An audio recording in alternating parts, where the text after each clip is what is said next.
The morning had started like any other Saturday morning in the Mitchell household. Sarah had woken up at 6 o'clock, far too early for a weekend in Jennifer's opinion, bouncing on her parents' bed with the uncontainable energy that only 5-year-olds seem to possess. Jennifer groaned, burying her face in the pillow, while Tom, Sarah's father, laughed and scooped his daughter into his arms, spinning her around the bedroom until she shrieked with delight. The weather forecast had promised a beautiful, sunny day, perfect for the county fair, an annual tradition that Sarah had been anticipating for weeks. She'd circled the date on the calendar in bright red marker. She'd drawn pictures of funnel cakes and wheels.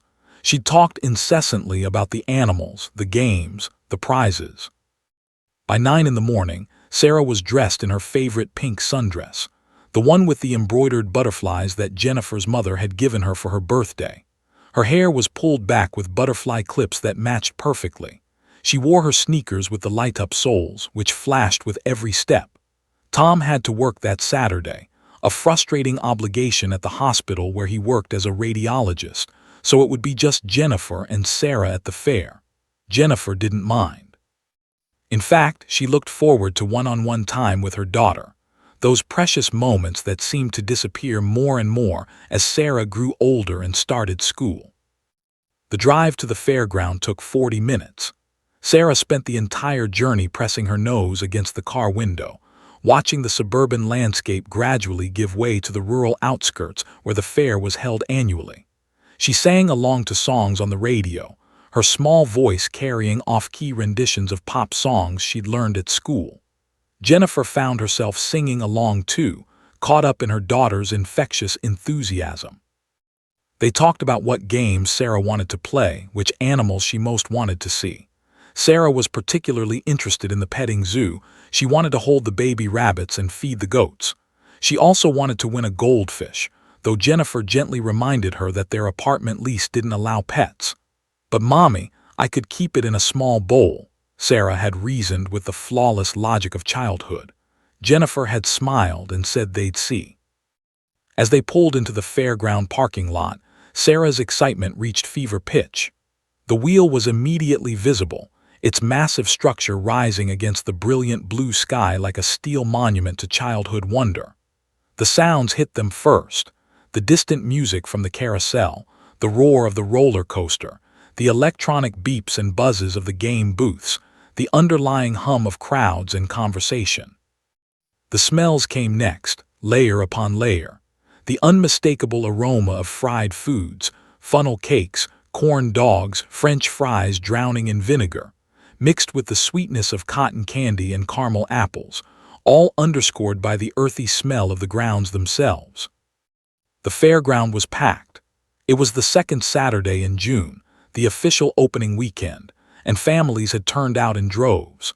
There were children everywhere, running, laughing, being carried on fathers' shoulders, being pulled along by mothers who were simultaneously trying to manage multiple kids and bags of fair purchases. Teenagers roamed in clusters, trying to look too cool for the fair while secretly enjoying every minute. Elderly couples walked hand in hand, reliving memories of past fairs, of younger days. The crowd was a tapestry of humanity, a cross-section of the community united by the simple desire to have fun and escape the mundane routines of daily life. Jennifer held Sarah's hand tightly as they navigated through the throng. She'd learned the hard way at Sarah's school field trip that letting go meant losing sight of her daughter within seconds. They started their fair circuit slowly, hitting the less crowded attractions first. They rode the carousel, where Sarah chose a white horse with a flowing mane, squealing with delight as the calliope music played, and the horses rose and fell in that rhythmic, hypnotic pattern. They played some of the easier game booths. Sarah threw rings that mysteriously never landed on bottles, tossed balls at stacked bottles that refused to fall, and tried the ring toss, which she actually won on her third attempt. Her prize was a small stuffed dog, which she immediately named Princess and clutched to her chest like a prized possession. By early afternoon they were hungry. They purchased corn dogs, which Sarah ate messily, ketchup somehow managing to find every part of her face except her mouth. Jennifer bought herself a coffee and a pretzel. They split a bag of kettle corn. Sarah wanted cotton candy next, and Jennifer, abandoning all pretense of healthy parenting, bought her a massive cloud-like cone of hot pink cotton candy. Within minutes, Sarah's face, dress, and hands were sticky and pink. She looked absolutely blissful. As they walked through the fair, eating their treats and moving from attraction to attraction, Sarah was in her element. At one point, she climbed onto Jennifer's shoulders so she could see the stage where a local country band was setting up to perform. A clown made her laugh until she nearly fell off.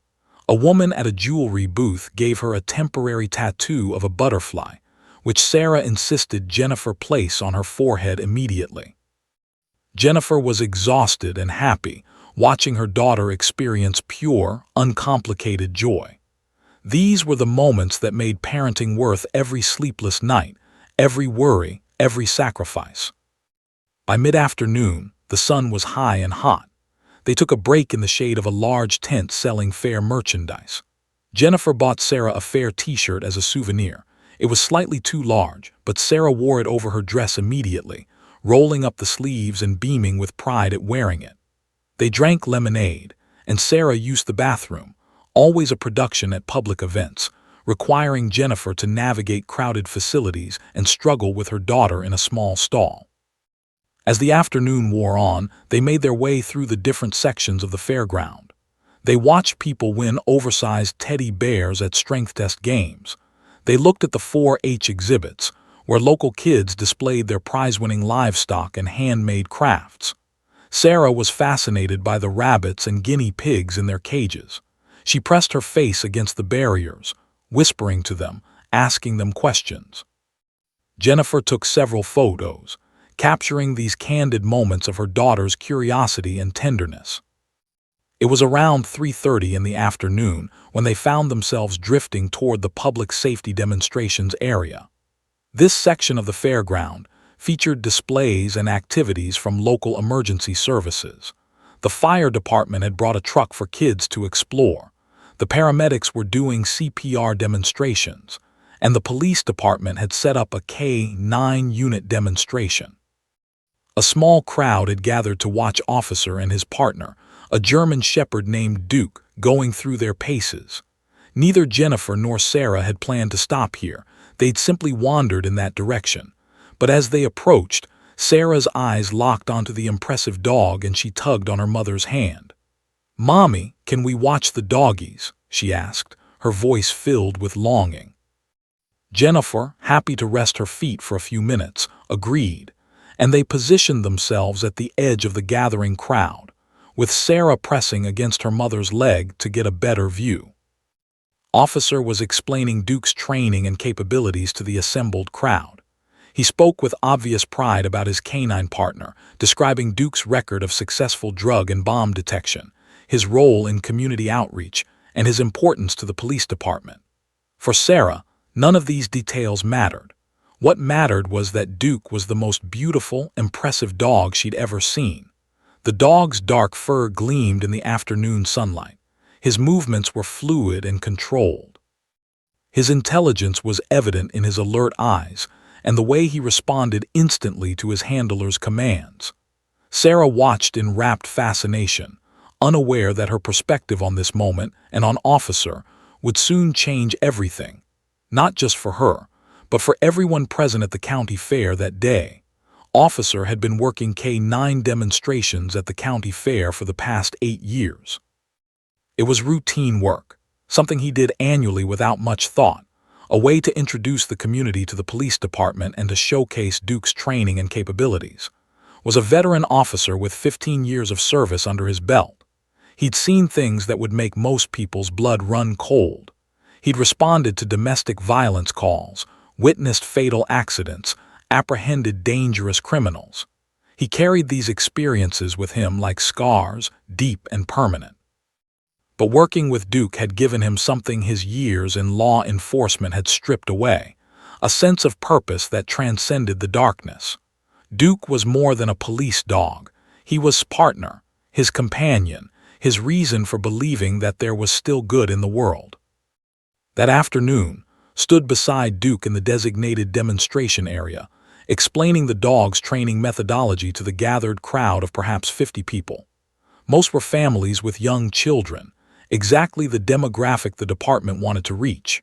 Spoke with practiced ease about Duke's background, his training, his successes. He explained how the dog could detect narcotics and explosives with remarkable accuracy, how the bond between handler and dog was essential to their effectiveness as a team. He described the discipline required, the trust that had to be built, the countless hours of training that went into making a working K9. Duke performed on command with the precision of a seasoned professional. He demonstrated his ability to sit, stay, and respond to hand signals from across the demonstration area. Put the dog through a mock apprehension scenario, where Duke charged toward a volunteer who was wearing a protective sleeve. The dog's athleticism was breathtaking, his speed, his power, his control. The crowd gasped and applauded. Children's eyes widened with a mixture of fear and awe. Parents pulled their kids closer, simultaneously thrilled and protective. As the demonstration wound down, checked his watch. The demonstration was scheduled to end at 3:45, and he was right on schedule. It was nearly time to guide Duke back to their patrol vehicle and head back to the precinct. The dog was getting tired, could see it in the slight lag in his responses, the way his tail was held just a fraction lower than it had been at the beginning of the demonstration. After years of partnership, could read Duke's moods and needs with the intuition of long familiarity. "Well, folks, I think that's all we have for today," announced to the crowd with a friendly smile. "Thank you all for coming out to support the police department's K9 unit. Duke and I appreciate your enthusiasm. Remember, if you see suspicious activity in your community, don't hesitate to contact us. You never know, you might just help prevent a serious crime." The crowd began to disperse. Some people lingered to ask questions or to attempt to pet Duke, which gently discouraged, explaining that Duke was a working dog and shouldn't be distracted by strangers. Parents guided their children away, back toward the more entertaining attractions of the fairground. Within a couple of minutes, the demonstration area had largely cleared out. Reached down to attach Duke's leash to the dog's collar, preparing for their departure. It was then that everything changed.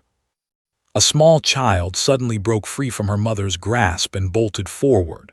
Heard the mother's sharp intake of breath, heard her call out in alarm. His protective instincts immediately activated.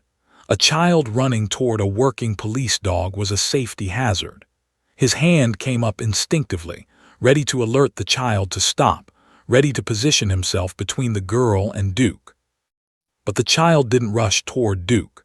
Instead, she ran directly toward, stopping just a few feet away, her small chest heaving with the exertion of her run. She was a tiny thing, couldn't have been more than 5 years old, with pigtails and a pink cotton candy-stained dress. Her face was flushed, and her eyes were wide, not with childish excitement but with something darker, something urgent and terrified. The child raised one small hand and pointed directly at service weapon, holstered at his hip. "That man has a gun," the child said, her voice surprisingly clear and steady for someone so small, "and he's going to hurt people today." The words seemed to suck all the sound out of the fairground. The distant carousel music, the roar of roller coasters, the ambient noise of crowds, all of it seemed to fade into an eerie silence. His brain struggled to process what he just heard. This wasn't a child's game or misunderstanding. This wasn't an imaginative 5-year-old playing pretend. The certainty in her voice, the specificity of her statement, the intensity of her gaze, all of it combined into something that transcended normal childhood behavior. Jennifer Mitchell reached her daughter in what felt like slow motion, though it was probably only seconds. "Sarah, I am so sorry," she gasped, her face flushing crimson with embarrassment and confusion. She grabbed her daughter's hand and attempted to pull her away. "Sarah, what are you talking about? That's a police officer. He's here to help people." "No, Mommy," Sarah said, her voice becoming more insistent, more urgent. She planted her feet, refusing to be moved. "I can see it. There's dark around him, dark like before, Someone bad is here. Someone with a gun. That man will help stop him. We have to warn him." Felt a chill run down his spine. He'd learned to trust his instincts during 15 years in law enforcement, and his instincts were screaming at him that this child was not making things up. There was something in her voice, something primal and undeniable, that spoke to something ancient and knowing in his own consciousness. The crowd that had been dispersing suddenly paused. People turned back, sensing that something unusual was happening. Some pulled out their phones, recording. A few moved closer, trying to understand what was being said. The atmosphere shifted from pleasant fair entertainment to something charged and uncertain. "What's your name, sweetheart?" asked, keeping his voice calm and gentle, though his hand had instinctively moved to his radio. "Sarah," the girl answered, her eyes never leaving his. "I'm Sarah Mitchell. There's someone bad here. I can feel him. He wants to hurt people. He has a gun and he's angry and he's planning something bad." "How do you know this?" asked, still keeping his voice level, though 1,000 alarm bells were ringing in his mind. "I just know," Sarah said, her frustration evident at being unable to adequately explain something that was so clear to her. "I can feel it. When I look at you, I can feel there's something bad happening. There's a man. He's wearing something red. He has a scar. I can see him. He's angry. He wants to do something terrible." His blood ran cold. He'd noticed a suspicious individual about 30 minutes ago, a tall man wearing a red baseball cap, a thin scar visible on his left cheek. The man had been lurking at the fairground's perimeter, his behavior erratic and tense. Had filed it away as standard fairground wariness but hadn't investigated further. It had seemed innocuous at the time. Now, hearing this small child's description, it felt like something far more sinister. "Ma'am," addressed Jennifer, never taking his eyes off Sarah, "I need you to stay right here with your daughter. Do not leave this spot." Before Jennifer could respond, brought his radio to his mouth. His fingers trembled slightly as he keyed it. "Dispatch, this is K9 Unit 1, he said, his voice steady despite the adrenaline flooding his system. "I need immediate backup at the fairground demonstration area. Possible security threat. We may have a suspect on the grounds with an unregistered firearm. All units respond." The radio crackled with immediate acknowledgement. Could hear the shift in dispatcher's voice, the alert, the urgency. Within seconds, sirens began wailing in the distance. The relaxed, happy fairground atmosphere shattered like glass. Parents who had been wandering casually with their children suddenly became alert, protective. Some began moving toward exits. Others stood frozen, unsure whether to flee or stay. Sarah stood calmly, still holding her mother's hand, looking up at Officer with an expression that seemed far too old and knowing for a 5-year-old's face. "He's near the back entrance," Sarah said quietly, as if she could see through the fairground's infrastructure. "By the old storage building. He's looking for the best place to hurt people." His heart pounded against his ribs. Every instinct he'd honed over 15 years of police work told him that this child was telling him the truth, not from any mystical ability, but simply from seeing something, from sensing something that his adult mind had somehow missed or dismissed. He looked down at the small girl before him, this haired 5-year-old in her cotton candy-stained pink dress, and he understood that his life, and the lives of hundreds of people at this fairground, might very well depend on taking her seriously. "Stay here," he commanded, his voice turning into that of a trained officer. "Do not move from this spot." Fairground transformed in what felt like seconds but was actually only minutes. The pleasant, carefree atmosphere evaporated entirely, replaced by an undercurrent of urgency and barely concealed panic. Uniformed police officers began arriving in marked vehicles, their emergency lights painting the fair in strobing red and blue. At first, most didn't fully register the severity of the situation. They assumed it was a routine patrol presence or perhaps a response to a minor incident. But within minutes, the truth became apparent as security personnel began quietly directing crowds away from certain areas and police officers, established a cordoned-off perimeter around the demonstration zone where Sarah and her mother stood. Officer remained with Sarah and Jennifer, his demeanor now entirely professional and focused.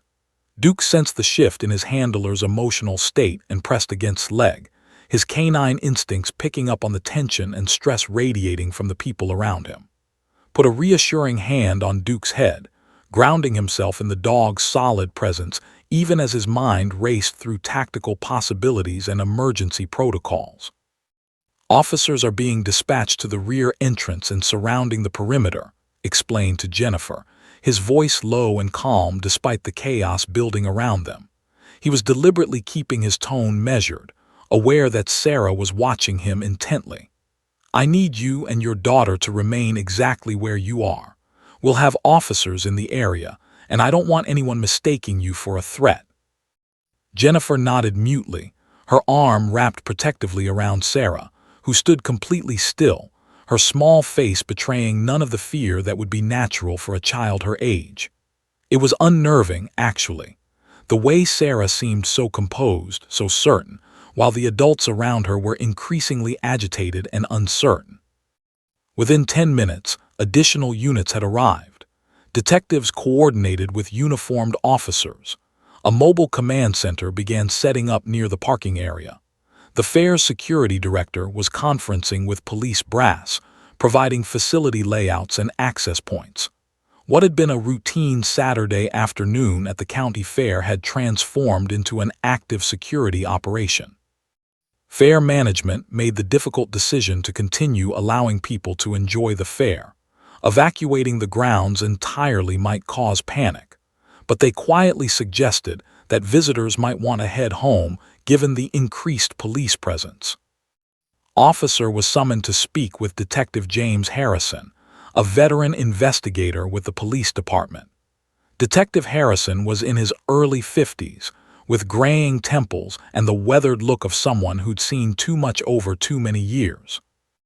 He listened as recounted Sarah's warning with remarkable specificity.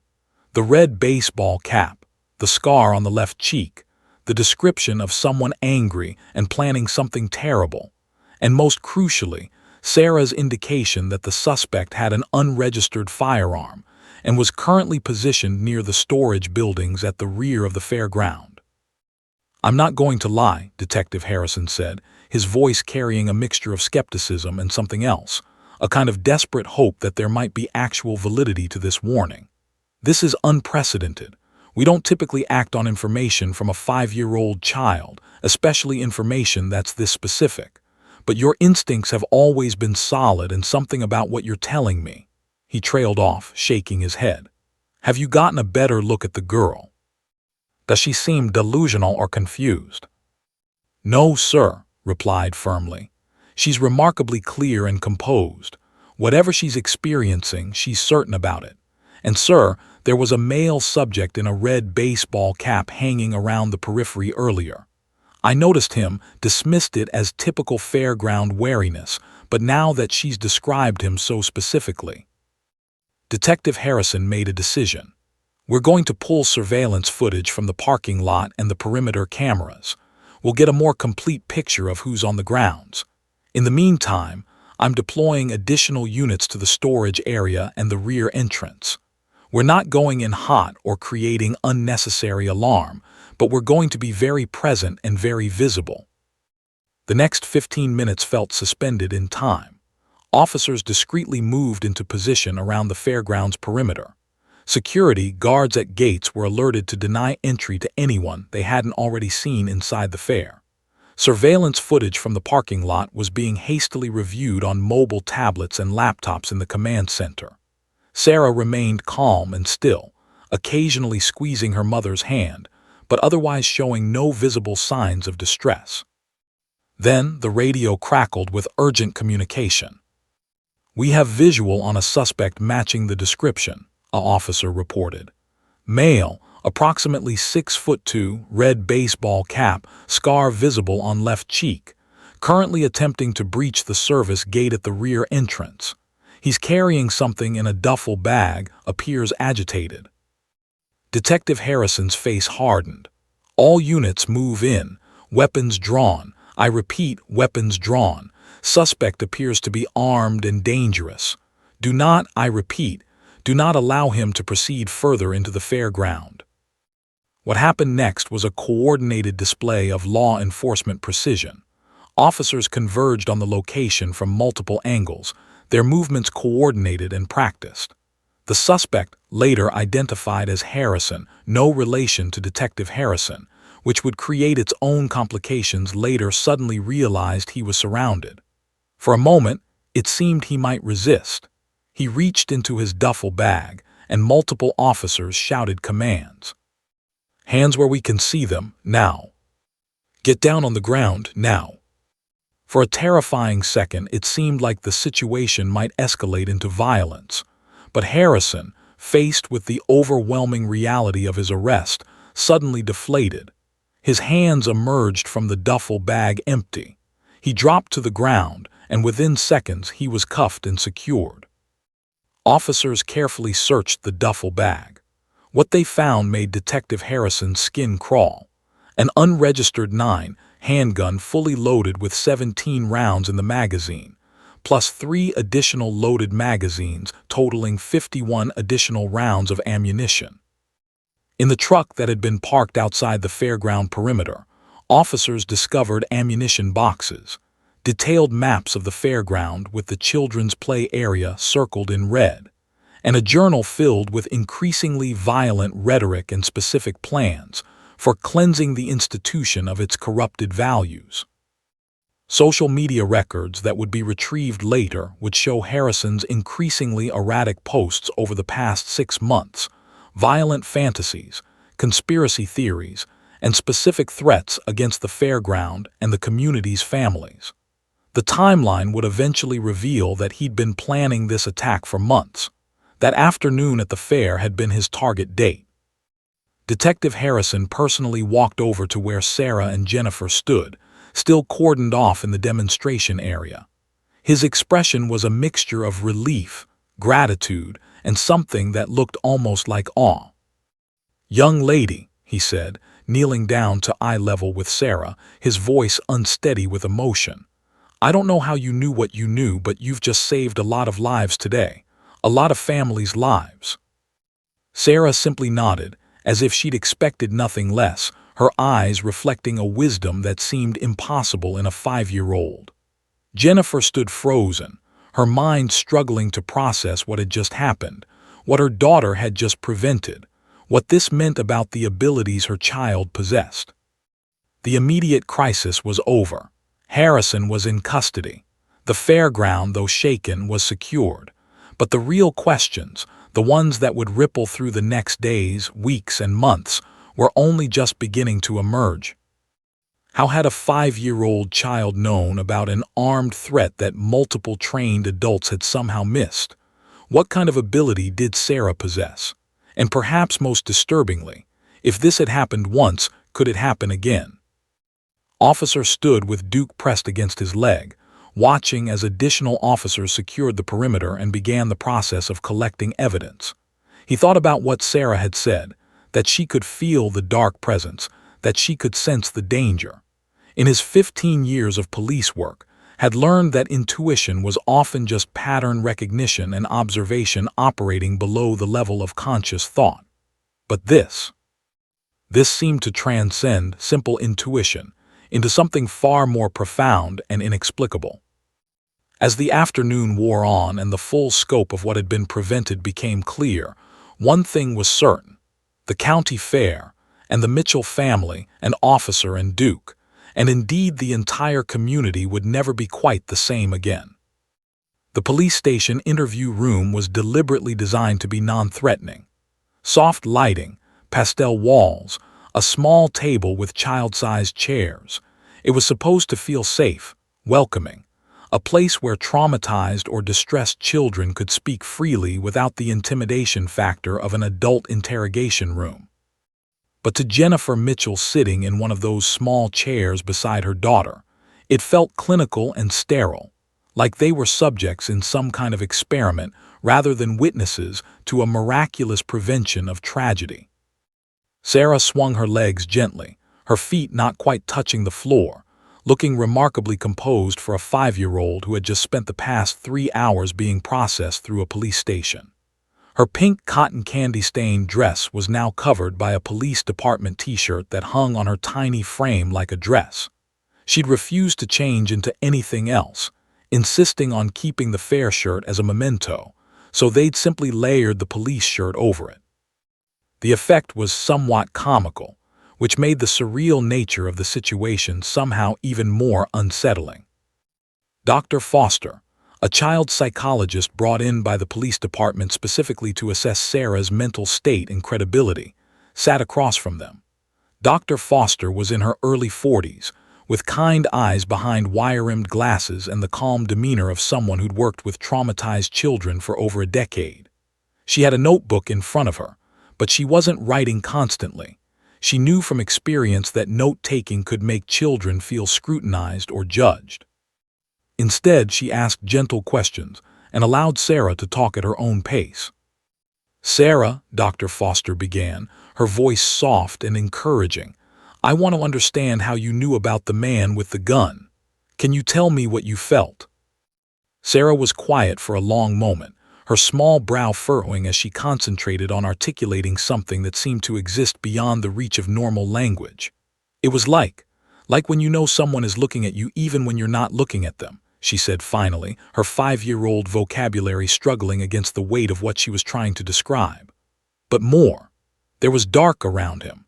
Dark like when my stomach feels bad before I throw up, but the dark was outside, not inside. It was around the man with the gun." "The dark was around the man," Dr. Foster clarified. "Can you describe this darkness more?" "It felt mean," Sarah said simply. "Like the darkness wants to hurt people, like the man wants to hurt people." She paused, then added with eerie certainty, "the children especially." Jennifer felt her throat tighten. She wrapped her arm more securely around her daughter, fighting the urge to pull Sarah into a protective embrace. The casualness with which Sarah stated this terrifying fact, the man's specific intent to harm children, was both reassuring in its specificity and deeply disturbing in its implications. Dr. Foster continued her gentle questioning, asking Sarah about other times she'd experienced this phenomenon. With each memory Sarah shared, Jennifer felt her worldview tilting more dramatically.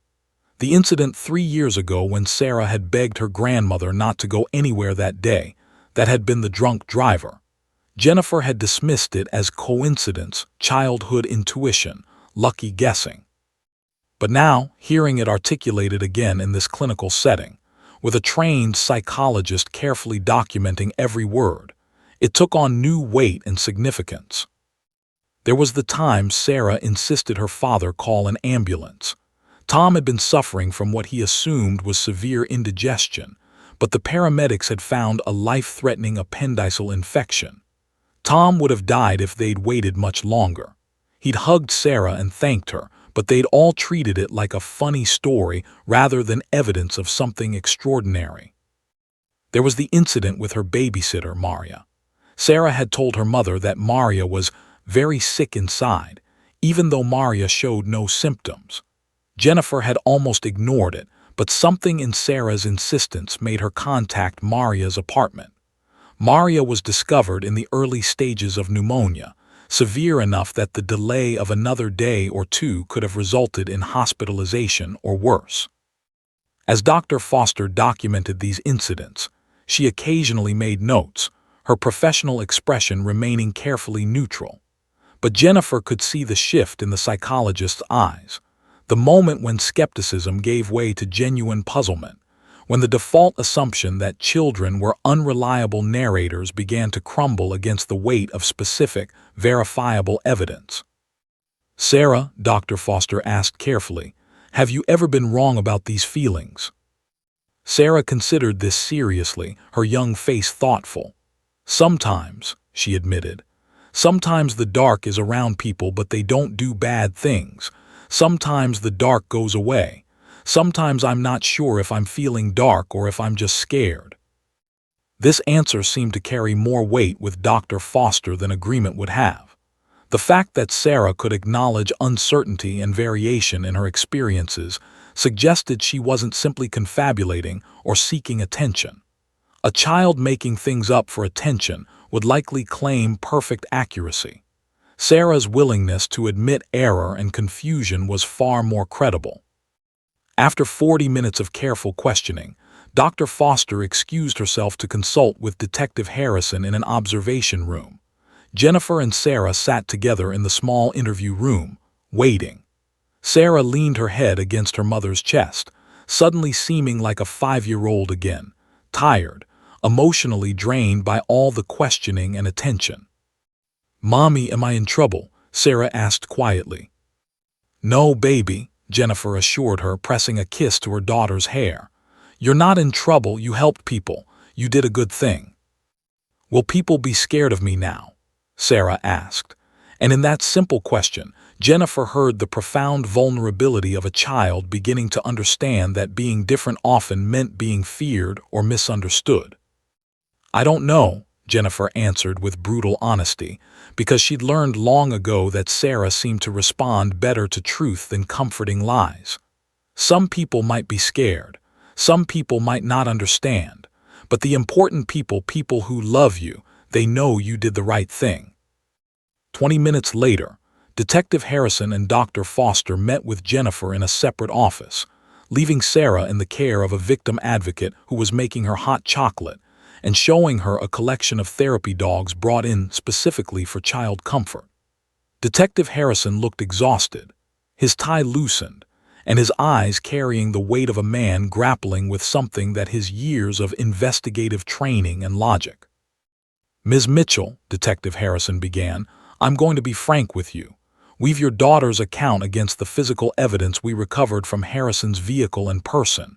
Every single detail she provided has proven accurate. His description, his location, his vehicle, his weapons cache, everything. That level of accuracy in a 5-year-old is," he trailed off, searching for words. "It's medically and psychologically unprecedented." "What are you saying?" Jennifer asked, though she already knew the answer. "I'm saying that your daughter appears to possess some form of perception," Dr. Foster interjected carefully. "Whether we call it advanced intuition, empathetic sensitivity, or something more. That terminology is the subject of significant scientific debate. But what's undeniable is that she has access to information through means that are not explained by conventional sensory processing or logical deduction." Jennifer felt the room spin slightly. Perception, psychic ability. These were things from movies and television shows, not real-world phenomena discussed in police station offices by trained professionals. "What do we do?" Jennifer whispered. "What does this mean for Sarah?" "That," Detective Harrison said quietly, "is a question that extends far beyond police procedure or psychological assessment. That's something you and your family are going to need to decide for yourselves. What role, if any, you want Sarah's unique abilities to play in her life and education." As Jennifer left the police station hours later, driving a subdued Sarah back home through the gathering darkness, she couldn't shake the feeling that everything had changed. The fairground incident hadn't just prevented a tragedy. It had opened a door to questions about her daughter that no parent should have to answer, questions that science barely understood, questions that would reshape her family's life in ways she couldn't yet fathom. By the following morning, the story had exploded across local news broadcasts and social media platforms with the force of a detonating bomb. The Mitchell family woke to find their quiet suburban street transformed into something resembling a circus. News vans with satellite dishes were parked along the curb. Reporters stood in clusters on the sidewalk, checking their hair and adjusting their makeup in anticipation of going live for the morning news broadcasts. Photographers with expensive cameras congregated near the fence, waiting for any sign of Sarah or Jennifer. Tom, Sarah's father, opened the front door to retrieve the newspaper and found himself confronted by a wall of humanity and technology. Cameras immediately began flashing. Reporters surged forward, shouting questions over one another. "Is Sarah available for an interview?" Can you describe what it was like when your daughter prevented a tragedy? Does Sarah have any previous history of psychic abilities? Will the family be seeking professional representation? Tom, completely unprepared for this level of media attention, stumbled backward and slammed the door shut. Inside, Jennifer was already scrolling through her phone, horrified at what she was seeing. The headline on the local news website read, "5-year-old psychic saves county fair. Child's mysterious powers prevent mass shooting." Social media was ablaze with reactions, theories, and increasingly unhinged speculation. Amateur detectives were constructing elaborate theories about government mind control programs, extraterrestrial contact, and dormant psychic genes in the human population. TikTok videos featuring dramatic reenactments of Sarah's warning had accumulated millions of views. True crime podcasters were already recording special episodes, breathlessly discussing the implications of a genuine psychic child existing in the modern world. News anchors were describing Sarah as a guardian angel, a miracle child, proof of the supernatural. But not all commentary was positive. Some skeptics vociferously argued that the entire thing was an elaborate hoax perpetrated by the Mitchell family for fame and financial gain. Internet trolls descended into comment sections, attacking Jennifer's parenting, suggesting Sarah was the victim of childhood manipulation, proposing that the whole incident had been staged with police cooperation. One particularly vicious commenter suggested that Harrison was a patsy, that the real criminals were the Mitchells and corrupt police officers engaged in some kind of conspiracy. By midday, the first reporters had managed to approach the house and ring the doorbell. Jennifer, frantic and bewildered, made the mistake of opening the door. She was immediately surrounded by microphones and cameras, bombarded with questions about Sarah's abilities, her childhood, her family history. A reporter from a national news network pushed a consent form toward her, offering $50,000 for an exclusive sit-down interview with the entire family. "We're not interested in interviews," Jennifer said firmly, attempting to close the door. "Is that because you're negotiating with other networks for better rates?" Another reporter called out, his tone implying that the family's refusal was evidence of mercenary motives. Jennifer slammed the door and immediately called the police non-emergency line. Within an hour, uniformed officers arrived and established a perimeter around the property, politely but firmly asking reporters to maintain distance from the house. This action, intended to protect the family's privacy, was immediately reinterpreted by social media as evidence of police corruption and government cover-up. The situation escalated further when a video clip of Sarah's warning, recorded on their phone, went viral. The footage, shaky and somewhat poor quality but unmistakably showing a small girl pointing at officers' weapon and speaking with eerie certainty, accumulated over 50 million views across various platforms within 48 hours. News outlets played it on loop. Entertainment media outlets, desperate for engagement, began producing increasingly sensationalized packages about the incident, featuring dramatic music and ominous editing that transformed Sarah into something between a mystical oracle and a supernatural anomaly. Officer, meanwhile, was experiencing his own media circus. He'd done an interview with the local news, speaking carefully and professionally about the incident. But his measured, careful account, which emphasized his training in listening to potential witnesses and following proper protocol, was largely ignored. Instead, news outlets seized on the most sensational elements, suggesting that it had been guided by intuition and chosen by the universe to work with Sarah. Internet conspiracy theorists began connecting dots that didn't exist, suggesting might be part of some secret government program, or that he and Sarah shared some kind of supernatural connection. The Mitchells' phone began ringing constantly. Book agents called with offers for Sarah's story. Documentary producers wanted to film a special about the psychic child. Television producers pitched reality show concepts. A major streaming service offered $500,000 for a limited series dramatizing Sarah's life. Entertainment lawyers called offering pro representation. One particularly aggressive caller claimed to represent a major toy company interested in creating Sarah Mitchell action figures and merchandise. Jennifer, overwhelmed and desperate, reached out to Officer. To her immense relief, he responded immediately, arriving at the house with his K-9 partner Duke. His presence seemed to ground the chaos somehow. Helped Jennifer contact a media lawyer who specialized in protecting children's privacy. The lawyer, a tough woman named Reeves who'd worked with child stars and public figures, immediately began sending cease and desist letters to media outlets and establishing clear boundaries about what the family would and would not discuss. "Your daughter's privacy is legally protected," Ms. Reeves explained. "She's a minor, and in this state, we have strong statutes protecting minors from exploitation and unwanted media attention. Anyone attempting to contact Sarah directly, attempting to photograph her, or attempting to use her image without consent is subject to legal action. I'm going to be very aggressive about enforcing those protections." Officer also worked with the local police department to arrange for increased patrols in the neighborhood, ostensibly to maintain order but actually serving the additional purpose of discouraging the media circus. Reporters, unwilling to risk confrontations with police officers, gradually began dispersing. By the end of the first week, the news vans had mostly packed up and moved on to other stories.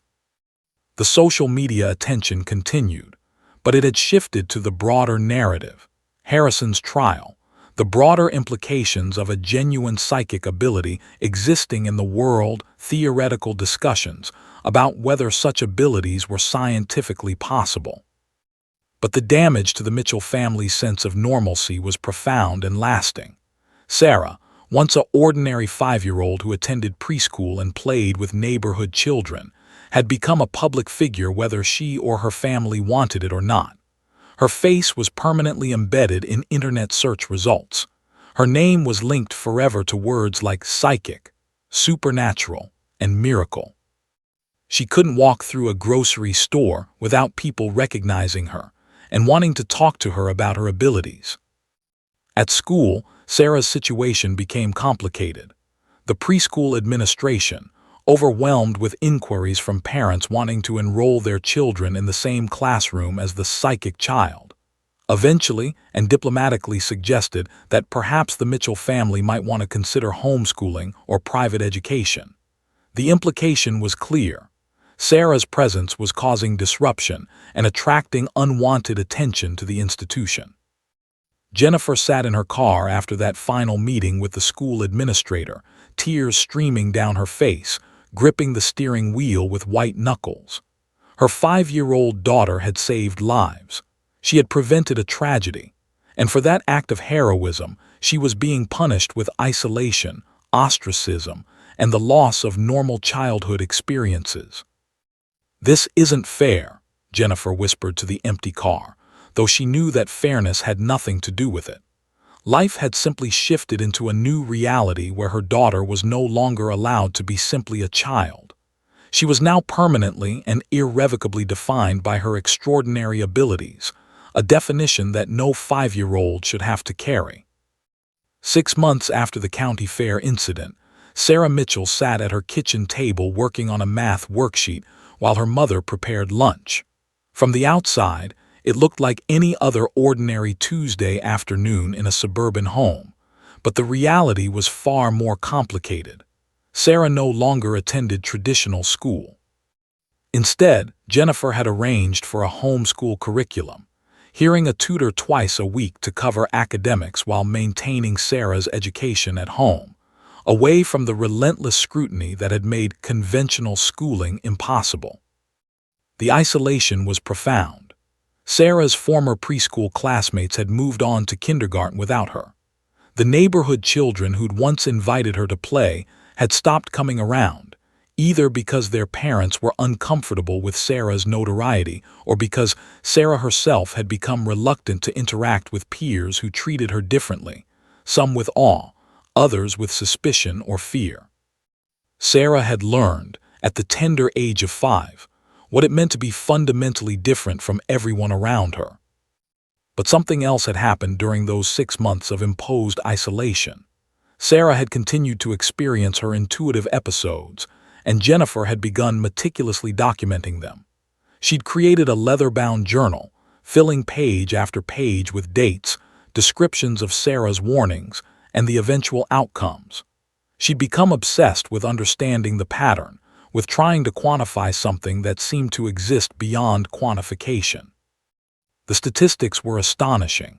Of the 47 incidents Sarah had reported or experienced over the past 6 months, 41 had proven accurate.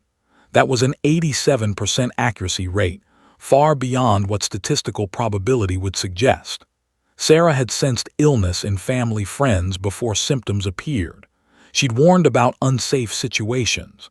She'd identified people who were dishonest or dangerous. One remarkable instance had involved Sarah insisting that her grandfather should get an MRI, despite the family doctor finding nothing wrong. The MRI had revealed an early-stage brain tumor, treatable only because it had been caught so early. What made Jennifer's documentation even more compelling was Sarah's own growing awareness of her abilities' limitations. Sarah had learned to distinguish between genuine intuitive warnings and her own childhood anxieties and fears. She could now articulate the difference between what she called dark feelings, genuine danger or malice, and ordinary worry or sadness. She developed a kind of emotional vocabulary for something that science had barely begun to understand. It was during this period that Jennifer made a decision that would prove transformative. She began searching online for information about children with unusual abilities, not the sensationalized nonsense that dominated popular culture, but legitimate research and community connections. What she discovered was astonishing. There were communities of parents and researchers around the world who were taking seriously the possibility that some children possessed extraordinary intuitive or abilities. These weren't fringe conspiracy theorists or New Age believers, but scientists, psychologists, and educators genuinely interested in understanding and supporting children like Sarah. Through careful online research, Jennifer connected with a private foundation called the Institute for Extraordinary Child Development. The organization, funded by a combination of private donors and research grants, had been quietly operating for over 15 years, identifying and supporting children with documented unusual abilities. The Institute's director, Dr. Richard, was a respected parapsychologist with publications in legitimate scientific journals and affiliations with several major universities. When Doctor first spoke with Jennifer by video call, he listened carefully to her account of Sarah's abilities without interruption. When she finished, he was quiet for a long moment.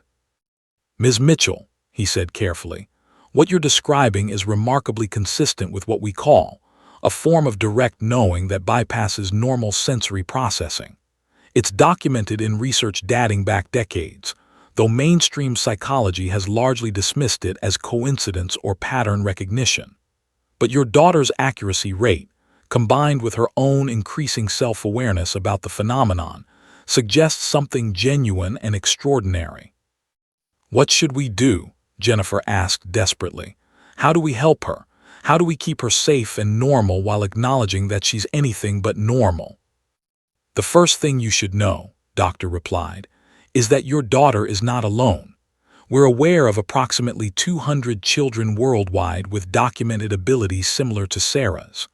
Some are stronger, some are weaker, but the phenomenon is real, it's identifiable, and it appears to be something children are born with rather than something that develops through trauma or training." 3 months later, Sarah was admitted to the Institute for Extraordinary Child Development's specialized program for gifted children with unusual abilities. The program operated under the radar of mainstream education, housed in a nondescript building in the city, operating with the kind of privacy and discretion that Jennifer desperately needed. The other children in the program, there were 12 of them, ranging in age from 4 to 17, had abilities that mirrored or complemented Sarah's in various ways. There was a 9-year-old boy who could sense when people were lying, his accuracy so profound that he could identify dishonesty in professional liars and con artists. There was a 7-year-old girl who could sense illnesses before they manifested symptoms, often accurate enough to guide medical diagnosis. There was James, a 10-year-old who experienced what he called shadow knowing, an ability to sense danger and malevolent intent similar to Sarah's own ability. And there were others, each with their own unique variation on the theme of extraordinary perception. For the first time since the fairground incident, Sarah was around other children who understood her. She didn't have to explain or defend her abilities. She didn't have to worry about being feared or exploited. She could simply exist as a child with extraordinary gifts rather than as a phenomenon or curiosity. The Institute's approach to Sarah's education was holistic and psychologically informed. Yes, academic subjects were covered: reading, mathematics, writing. But the curriculum also included extensive work on emotional intelligence, on understanding and controlling her abilities, on developing coping mechanisms for processing the sometimes overwhelming input of perceiving dangers and deceptions that others missed. Doctor worked with Sarah on what he called intuitive discipline. He taught her meditation techniques to quiet her mind, breathing exercises to ground her when she was overwhelmed by dark feelings, and frameworks for interpreting her intuitive input without being consumed by it.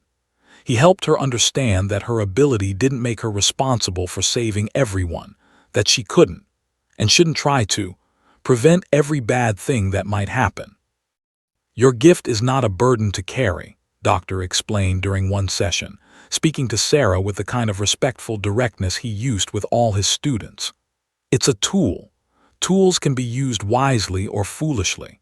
Your job is to learn to use this tool wisely, to know when to speak up and when to stay silent, when to warn, and when to trust others' judgment, how to help without sacrificing your own." Jennifer, meanwhile, was connecting with other parents through the Institute's network. She met women and men who'd experienced similar traumas: the loss of privacy, the media sensationalism, the social complications, the isolation. But they'd also found meaning in their children's extraordinary abilities. One mother, whose daughter had abilities similar to Sarah's, had become an advocate for recognizing and supporting gifted children. Another father had written extensively about the ethical implications of having a child who could predict danger. For the first time since the fairground incident, Jennifer felt something resembling hope. Her daughter wasn't broken or abnormal in a pathological sense. She was simply different, wired differently, perceiving the world differently, carrying abilities that most humans had lost or never possessed. And there were people, brilliant, compassionate, dedicated people, who understood this difference and could help Sarah navigate it with grace and wisdom. By the end of that first year of the Institute's program, Sarah had transformed. She was still fundamentally herself, still enjoyed drawing pictures, still loved playing with toys, still had the vulnerability and innocence of a 6-year-old. But she'd also developed a kind of quiet confidence about her abilities. She understood her gift. She was learning to use it thoughtfully. And perhaps most importantly, she was no longer isolated in her difference. She was part of a community of extraordinary children, each learning to integrate their unusual abilities into lives that were, in many ways, remarkably ordinary. By Sarah's 8th birthday, 2.5 years after the county fair incident, she had become something of an expert on her own extraordinary abilities. She could articulate the nuances of her intuitive perception in ways that even the researchers at the Institute for Extraordinary Child Development found remarkable. She understood that her gift operated on multiple levels. There was the acute, overwhelming sensation of immediate danger that had manifested during the fairground incident, but there was also a subtler, continuous background awareness of emotional and physical states in people around her. Dr. Richard had been working with Sarah on what he called layered perception awareness. The concept was simple in theory, but extraordinarily complex in practice. Sarah's intuitive knowing operated across different frequencies, much like a radio could tune into different stations. The most obvious frequency was danger, that urgent, undeniable dark feeling that demanded immediate attention. But there were other frequencies too: illness and physical deterioration, emotional distress and psychological instability, dishonesty and malevolent intent, and something else that Sarah struggled to articulate, a kind of fundamental rightness or wrongness about situations and decisions. It's like, Sarah explained during one of her regular sessions with Doctor, when you know something is supposed to be a certain way, but it's not, and something inside tells you it's wrong. Like when you know the puzzle piece should fit there, but it doesn't, even though someone is trying to make it fit. Doctor nodded, making notes in his detailed case file. That's an excellent description of what we might call pattern recognition at a subconscious level. You're perceiving information that exists in the environment, body language, tone of voice, behavioral inconsistencies, and your intuitive mind is integrating that information faster than your conscious mind can articulate it. But it's more than that, Sarah insisted, her 8-year-old face serious and focused in a way that seemed far older than her years. It's not just about seeing things. I feel things. Like the dark people make me feel cold inside, even when the room is warm. And sick people make me feel tired, like my energy is being pulled away. This kind of detailed self-awareness had become increasingly common among the gifted children in the Institute's program as they matured and worked with trained facilitators. What had once seemed like mysterious, inexplicable phenomena were being broken down into identifiable components, patterns, and triggers. The children were learning the language of their own extraordinary perception, which was itself a form of empowerment. Sarah's relationship with her abilities had fundamentally changed from the early days of confusion and fear. She no longer experienced her gift as something that had happened to her, something imposed against her will that had disrupted her normal childhood. Instead, she'd begun to understand it as something intrinsic to who she was, woven into the fabric of her personality and consciousness as fundamentally as her hair or her left-handedness. This shift in perspective had required profound work from both Doctor and Jennifer. They'd had to help Sarah move past the trauma and isolation of the fairground's aftermath, past the media sensationalism and social rejection, toward a place of genuine acceptance and integration. It hadn't been easy. There had been difficult days when Sarah had raged against her difference, days when she'd begged to be normal, days when she'd wanted nothing more than to be able to go to regular school and have regular friends, and not carry the weight of perceiving dangers that no one else could sense. But there had also been profound moments of meaning and purpose. Sarah had come to understand that her ability, properly understood and ethically deployed, could genuinely help people. She'd advised on situations that prevented harm. She'd guided medical professionals toward correct diagnoses. She'd identified dangerous individuals before they could act. And increasingly, she understood that these acts of assistance weren't burdens. They were expressions of her authentic self, her way of engaging with the world in a way that only she could. Officer and Duke had remained connected to the Mitchell family throughout this period, would occasionally reach out to Sarah with questions about specific cases, always carefully framed as casual consultation, never anything official or legally binding, but his respect for her insight was genuine and unwavering. Sarah found these interactions deeply meaningful. They gave her a concrete sense that her abilities could be deployed for genuine good, that she wasn't just a curiosity or a phenomenon, but a person with real value to offer the world. One particular case had impacted Sarah profoundly. A missing child investigation had gone cold, and desperate for any lead had asked if Sarah could sense anything about the situation. Sarah had closed her eyes, centered herself using the meditation techniques Doctor had taught her, and opened herself to the pattern of the situation.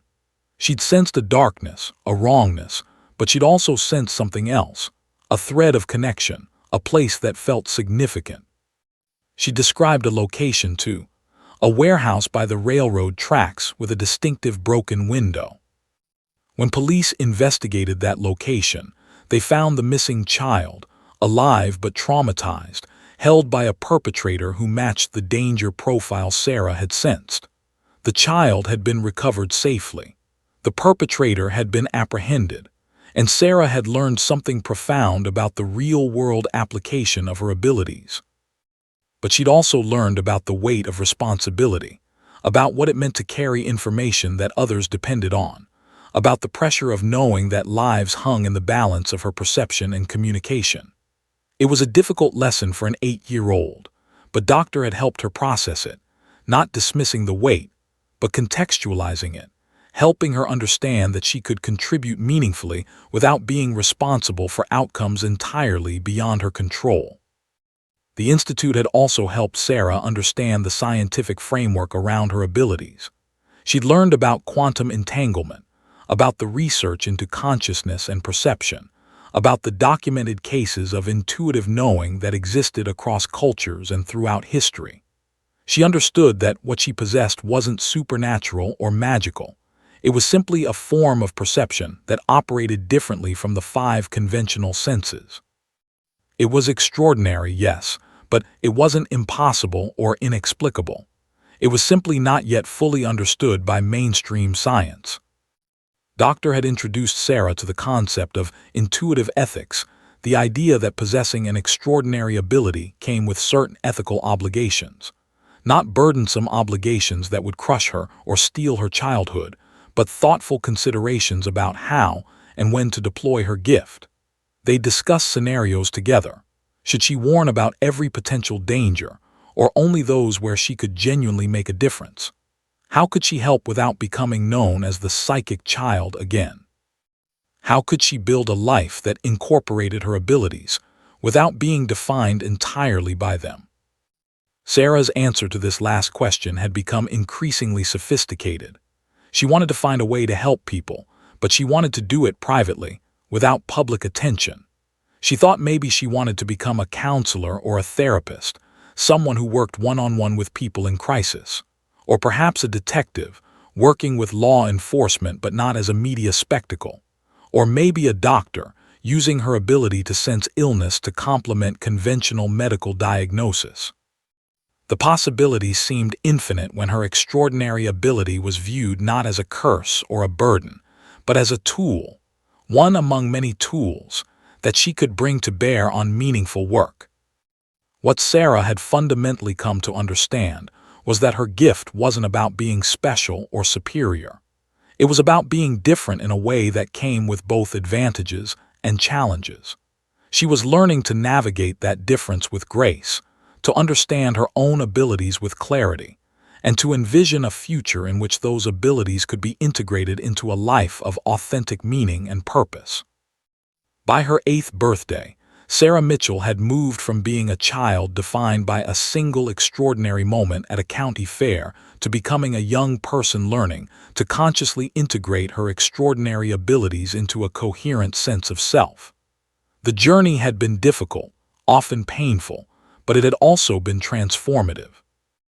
And as she looked toward her future, Sarah carried with her a quiet confidence that whatever path she chose, her extraordinary gift would serve her well. Not as something imposed upon her, but as something deeply and authentically her own. 3 years after that fateful day at the county fair, Sarah Mitchell stood in front of her 3rd-grade class at Academy, a carefully selected private school that had proven remarkably supportive and discreet about her extraordinary nature. She was now 8 years old, with hair that had darkened slightly as she grew, bright, intelligent eyes, and a quiet confidence that seemed unusual in a child so young. Her assignment was simple: write a short essay about who you want to be when you grow up. Sarah had written about becoming a counselor, not because it was what adults expected, not because it seemed safe or conventional, but because it felt true to who she was and who she was becoming. She wrote about wanting to help people understand themselves better, to guide them through difficult moments, to use her gift of perceiving emotional and psychological states to help others navigate their own complex inner landscapes. When she read her essay aloud, her classmates applauded politely, and her teacher, Mrs. Harrison, smiled warmly, making a note in her records that Sarah showed remarkable emotional intelligence and empathetic capacity for her age. Mrs. Harrison, who'd been carefully briefed by Academy's administration about Sarah's unique situation, had proven to be exactly the kind of educator that Sarah needed. She treated Sarah like an intelligent, capable student without making her feel like a curiosity or phenomenon. She recognized Sarah's gifts, both the conventional ones like her academic abilities and the more extraordinary ones that revealed themselves in subtle ways. And she created a learning environment where Sarah could flourish as a complete person, rather than a one-dimensional character defined by a single incident.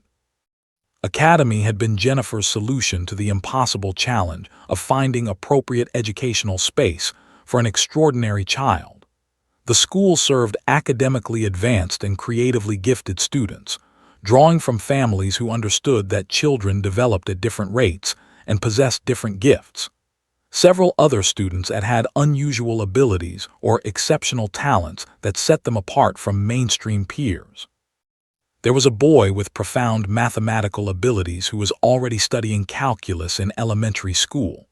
There was a girl with photographic memory. There was a child with exceptional musical talent who was already being trained by a conservatory. In this environment, Sarah's extraordinary intuitive gifts, while still remarkable, didn't make her completely alien or incomprehensibly different from her peers. For the first time since the fairground incident, Sarah had genuine friendships with children her own age who didn't primarily relate to her through the lens of her abilities. She had a best friend named, different from the one at the Institute. This one, a brilliant but socially awkward 9-year-old who shared Sarah's love of reading and strategic games. She had another friend named who was training as a dancer and who appreciated Sarah's thoughtful, observant nature. These relationships were precious to Sarah precisely because they existed independent of her extraordinary gift. Her friends liked her for who she was as a person, her sense of humor, her kindness, her intelligence, not because she could sense things others couldn't. Meanwhile, Jennifer had channeled her own experiences into meaningful work. She'd written a book that had been published by a small but respected academic publisher, Extraordinary Children, Understanding and Supporting Gifted Kids with Unusual Abilities. The book wasn't a sensationalized memoir. Rather, it was a thoughtful exploration of the psychological, social, and educational implications of recognizing and supporting children with documented intuitive abilities. It had found an audience among educators, psychologists, and parents, generating meaningful discussion in professional circles about how schools and institutions should respond to children whose abilities didn't fit conventional frameworks. Jennifer had also become increasingly involved with the Institute for Extraordinary Child Development, serving on their advisory board and helping to develop curriculum and support programs for gifted children. She'd found her own sense of purpose in this work, not as the mother of the psychic child, but as an advocate and educator working to create more spaces where extraordinary children could develop without exploitation or sensationalism. Tom, Sarah's father, had taken a somewhat different approach. He'd largely stayed out of the public spotlight, but he'd been quietly supportive of his daughter's journey. He'd attended many of her sessions at the Institute, participated in family counseling with Dr., and worked to maintain as much normality in their family life as possible. He still took Sarah to movies, still helped her with homework, still maintained the ordinary rhythms of parenting that were so important for Sarah's development. His quiet, steady presence had been essential to Sarah's ability to integrate her extraordinary abilities without letting them consume her entire identity.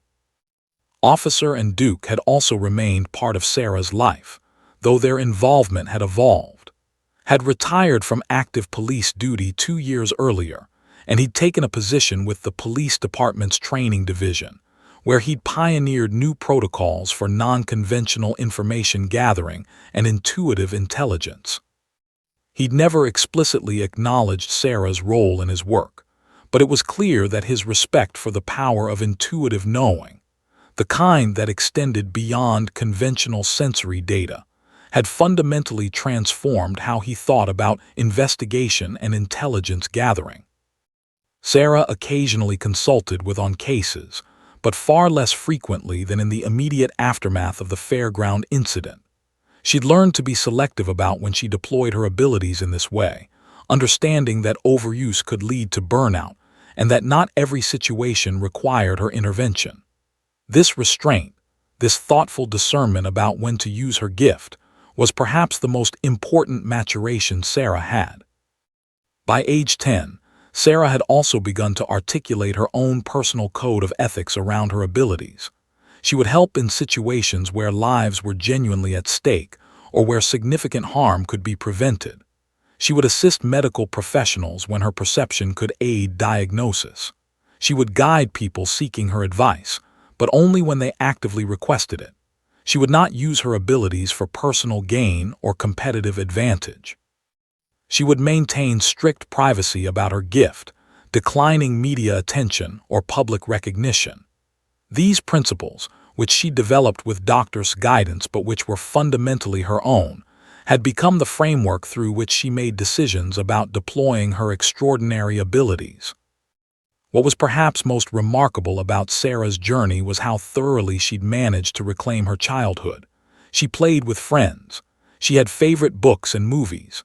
She got frustrated with math homework sometimes. She had crushes on celebrities.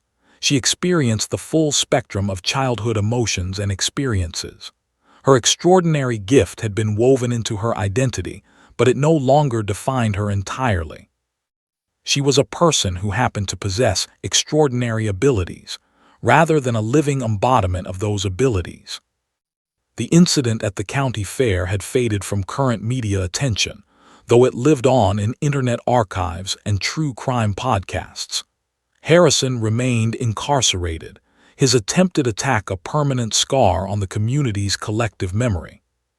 But for Sarah and her family, the immediate crisis had transformed into something more subtle and lasting, not a trauma to be overcome, but rather a catalyst that had revealed Sarah's extraordinary nature and forced everyone involved to grapple with what it meant to be genuinely different in a world that didn't have easy categories for such difference.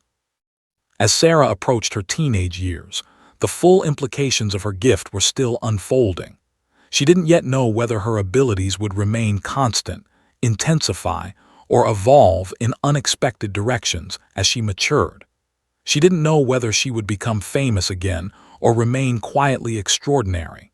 She didn't know whether she would eventually use her abilities in a professional capacity or keep them private. The future stretched before her with genuine uncertainty, which was perhaps exactly as it should be for a child. What Sarah did know with absolute certainty was that her extraordinary gift was part of who she was, not something to fear or hide, but something to understand, respect, and deploy wisely. She knew that she was not alone in her difference, that there were other children and adults around the world who possessed similar abilities. She knew that she had people who loved her, supported her, and believed in her.